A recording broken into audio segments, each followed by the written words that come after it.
I don't age. I level up. I'm 84 today, but I feel like I'm... Nobody makes memes about Chuck Norris sitting in a hospital waiting room at 2 in the morning, holding his wife's hand through another round of experimental treatment, having already walked away from everything Hollywood ever gave him to be there. That version of Chuck Norris doesn't travel well across the internet, doesn't compress into a joke format, and doesn't fit the mythology that 4 decades of films and television built around him. Carlos Ray Norris, the actual person behind that accumulated mythology, built his life on choices the meme factory never came close to touching. Before any conscious thought kicks in, the name Chuck Norris pulls up a joke, a shared cultural shorthand the internet assembled over 2 decades around the martial artist and Walker, Texas Ranger star who became one of the most recognized figures in 20th century American popular culture. But the private story running underneath the legend turns out to be more interesting, more surprising, and considerably more human than anything any screenwriter ever put on a page with his name attached. A childhood wrapped in instability, shaped by a father who returned from World War II carrying damage that didn't show on the outside, and a mother whose quiet toughness expressed itself not through speeches, but through the daily, unglamorous fact of continuing to show up when everything else pulled apart. One sentence spoken by a mechanic on a California sidewalk changed the entire direction of what followed. Korean martial arts encountered during an overseas military posting gave him the first thing in his life that felt like an actual home. And then, decades later, choosing to walk away from the peak of his public career to sit beside someone he loved for as long as it took became the truest measure of all of it. Strip away the roundhouse kicks, the television reruns, and the internet jokes, and what remains is the story of a genuinely private man who kept choosing the harder, quieter thing every single time. The louder and easier option sat right in front of him. Born on March 10, 1940, in Ryan, Oklahoma, Chuck grew up in a household shaped by constant movement and financial pressure, the family relocating repeatedly across his childhood, as his father, Ray, chased work and steadier circumstances across several states before eventually landing in California. Ray Norris had served in World War II and came home carrying his own private damage, struggling throughout those years with alcoholism that fractured the household's stability in ways that couldn't always be named directly or addressed out loud by anyone living inside it. His mother, Wilma, functioned as the family's anchor through all of it, a deeply religious woman whose toughness never announced itself in dramatic gestures, but appeared every single morning in the simple, unremarkable fact of continuing to hold things together when everything kept pulling in the wrong direction. California eventually became home, and a teenage Chuck Norris entered high school carrying all of that instability with him, arriving not as someone who felt entitled to confidence or ease, but as a shy, uncertain kid, still searching for footing in a world that seemed to belong to people who had already arrived somewhere he hadn't reached yet. That shyness had a daily, humiliating shape, and what changed it was a mechanic with enough patience to watch and enough decency to finally step in. Every afternoon, a bully had decided that Chuck Norris was an appropriate target, and every afternoon, Chuck ran, past the same shops, the same corner, the same gas station, week after week, until the watching became more than the mechanic could stand. One afternoon, he stepped outside and stopped the boy mid-stride, and what came next required no specialized knowledge or philosophical training, just a sentence that carried within it the complete operating logic of the life about to unfold. Running from your fear, he said, costs more than facing it. That sentence settled into something permanent inside Chuck Norris, lodging deeply enough that it resurfaced at every significant crossroads he encountered from that moment forward, from years of training that pushed past every reasonable physical limit to Hollywood career decisions that left studio executives genuinely puzzled, to the moment decades later when the hardest possible choice sat directly in front of him and he made it without flinching and without negotiating with himself about whether an easier way through existed. The United States Air Force delivered the first real pivot, and it happened quietly, the way the things that actually reshape a life tend to. Stationed in South Korea in the late 1950s, Chuck encountered Tang Soo-do and recognized almost instantly that something he'd been searching for without quite knowing it had finally appeared, consuming him with the completeness that genuine vocation does, feeling less like ambition and more like homecoming. Black belts followed in Tang Soo Do, Brazilian Jiu-Jitsu, and Judo, and competition at national and international levels established him as one of the leading martial artists of his generation. And this is where it gets telling, because what came after those championships said more about his character than any title result. Chuck Norris opened martial arts schools and poured everything he'd absorbed into teaching, operating from a conviction that mastery carries no real value until it gets handed forward to someone who hasn't found it yet. Bruce Lee crossed his path through those martial arts circles in the early 1970s, recognized immediately what the cameras would later confirm, and cast him in the 1972 film Way of the Dragon, placing Chuck Norris in front of a global audience for the first time. That audience responded to something they couldn't quite articulate but could absolutely feel. A physical presence that wasn't performed, a toughness that didn't need to be constructed, a stillness at the center of every scene that came directly from years of work that had nothing to do with filmmaking. Missing in Action came in the 1980s, then Code of Silence, then Lone Wolf McQuade,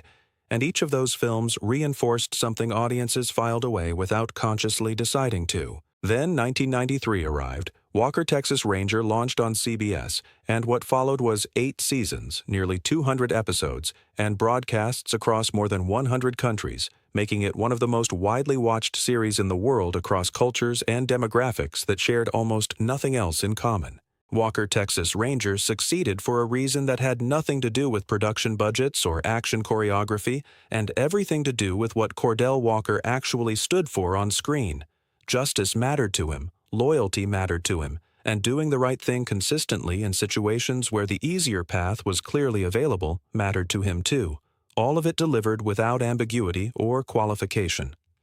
The 1990s were busy building prestige television's reputation around moral complexity and characters who operated in ethical gray zones, which meant a straightforwardly decent Texas Ranger running on Saturday nights felt almost like a provocation by contrast. None of that mattered to the audiences who kept coming back week after week because Walker offered something they could count on, and Chuck Norris inhabited that quality so naturally because, as it turned out, he'd been living it in private long before any network camera recorded it. The real measure of that came when Gina, his wife, began experiencing the devastating physical effects of gadolinium contrast agent toxicity following a series of MRI procedures, a condition that brought relentless suffering and stripped her of basic daily function. Chuck Norris stopped acting, and that's the detail worth sitting with. Not a reduced schedule or a strategic pause, but a complete departure from the industry that had made him a household name across the planet. Years of full-time caregiving followed, along with medical advocacy, travel across multiple countries in search of experimental treatments, and legal action against the pharmaceutical manufacturers he held directly responsible, all of it funded from his own resources and pursued with his own time. When he spoke about it publicly, the words he chose were simple and entirely without self-congratulation. His whole life, he said, was now focused on keeping her as well as he possibly could. That is not a statement shaped for public relations purposes, but a man describing, without decoration or performance, exactly what he decided to become. His devotion to his children carries the same quality, the same unperformative consistency that defines everything else about his private life. During the peak years of Walker Texas Ranger, Chuck turned down roles that would have kept him away from home for extended stretches, making a calculation that any honest person would recognize even if it confused the people responsible for his career management. Some windows close permanently, and no billing credit covers the cost of what gets lost when they do.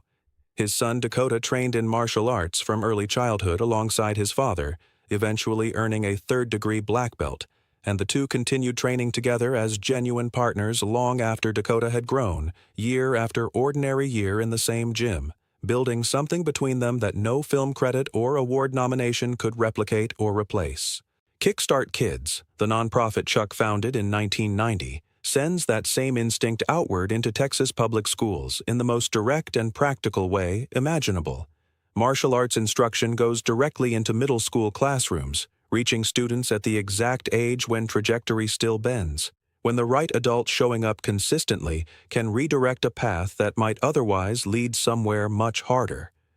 More than 30 years of operation have passed since that founding, and hundreds of thousands of young people have moved through the program across Texas during that time, with the work continuing today, long after the peak of Chuck Norris's own fame. Discipline, respect, and self-confidence get taught on the visible surface of every class, but underneath all of that structure and technique, the actual lesson being passed forward is the one a mechanic gave to a frightened boy on a California sidewalk back in the 1950s. Face the thing that scares you most, because running from it costs more in the long run than confronting it ever will. Chuck Norris didn't originate that idea and never claimed to, received it as a gift at exactly the moment he needed it, and spent the better part of his life making sure it kept moving toward people who needed it just as badly. The humor matters too, and it tells you something specific about how he's actually put together on the inside. Chuck Norris genuinely enjoys the internet mythology that grew up around him across the early 2000s and has said so publicly with evident, unforced pleasure, acknowledging freely that the jokes gave him a second presence in popular culture at an age when most figures from his era had quietly retreated into comfortable irrelevance and stopped being part of the active conversation. He participates in the absurdity of his own cultural status with a lightness that only comes from being completely settled in your actual identity, because a man who never confused his public image with who he really was has nothing to defend and nothing to perform for anyone. That security shows up consistently across decades, the long hours spent with fans who traveled specifically to meet him, staying well past the point where anyone would have blamed him for leaving, making each person feel genuinely noticed rather than efficiently moved along. On sets throughout his career with grandchildren, in interviews that veered into the territory of the legend rather than the man, the version of Chuck Norris who appeared was recognizably the same version every time. The name Chuck itself came from a fellow recruit in military boot camp, a young Hispanic soldier who pointed out that Chuck was the standard English nickname for Charles, itself the English translation of Carlos, his actual given name, and suggested that's what everyone should call him going forward. The name stuck on contact and followed him out of the barracks, through the Air Force years, through the Tang Soo Do competitions, through Hollywood, through 8 seasons of Walker, Texas Ranger on CBS, through 2 decades of internet jokes, and into permanent cultural memory. One of the most recognized names in American popular culture, handed over without ceremony in a military barracks by a young man who simply wanted his friend to feel at home. That is how the things that actually last tend to arrive, not through careful planning or branding strategy, but through a small, unrepeatable moment of ordinary human kindness that nobody involved was keeping track of at the time. What Chuck Norris built across his lifetime doesn't compress into a highlight reel and doesn't translate cleanly into a meme format, and that's precisely what gives it its actual weight. Private choices, the ones made with no audience present and no record being kept, are where the real structure of a life gets constructed, and the structure he built held together under the kind of pressure that breaks most people long before they reach the hardest part.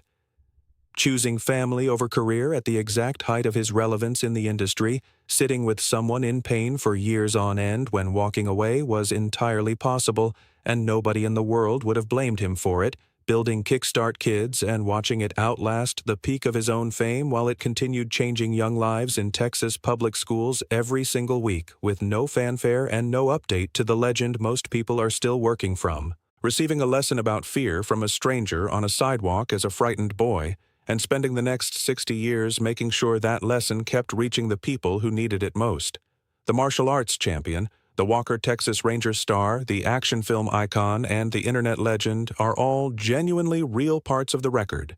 But the man who showed up in private, consistently and without an audience, without a camera rolling or a journalist taking notes, turned out to be the most interesting and the most durable version of all of them.